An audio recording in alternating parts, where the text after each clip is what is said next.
3 Bulgarian nationals have been found guilty of spying for Russia in the UK, following unanimous verdicts delivered by an Old Bailey jury. The convicted individuals, Vanya Gabova, Katerina Ivanova, and Teodor Jambazov, had been on trial since November, denying charges of conspiracy to spy for Russia. However, 3 other men had already pleaded guilty to being part of the same espionage network. This trial was unprecedented in British courts, revealing the inner workings of an operational spy cell that conducted surveillance on Russia's targets, discussed potential kidnappings, and even considered assassinations. As detailed in the BBC report, the case unraveled when police raided a guest house in Great Yarmouth owned by Bulgarian national Orlan Rusev, who was at the center of the operation. The property was filled with espionage tools, including devices capable of extracting data from mobile phones, along with 11 drones, over 200 mobile phones, and nearly 500 SIM cards. Rusev, who moved to the UK over 15 years ago as a businessman, was later recruited as a Russian spy and, in turn, enlisted other Bulgarians into the operation.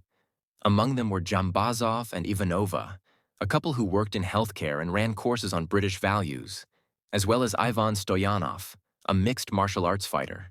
The spy cell carried out operations across the UK and Europe, tracking individuals of interest to Russia.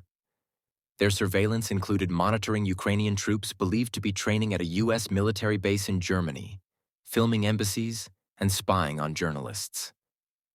Investigative reporters Christo Grozev and Roman Dobrokotov, who exposed Russia's involvement in the Salisbury nerve agent attack, were among their targets.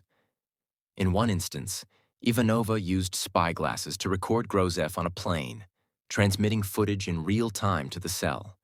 Discussions about kidnapping and potentially assassinating Dobrokotov also emerged, with the journalist later stating he believed his life had been in serious danger. Further investigations revealed the cell's use of fake identities, posing as journalists to gain access to sensitive locations.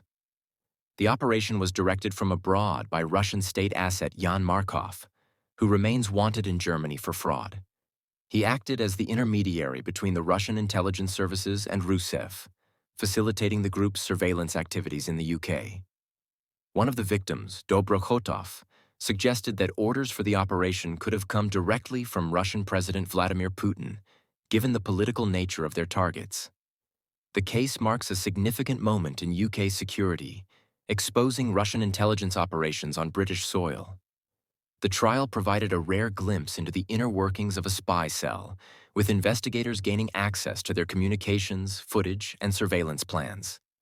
These convictions come at a time of heightened global tensions with Russia, and the response from Moscow remains to be seen.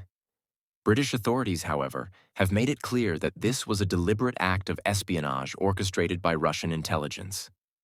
Sentencing for the 6 convicted individuals is set to begin on May 7th and could take up to 3 days.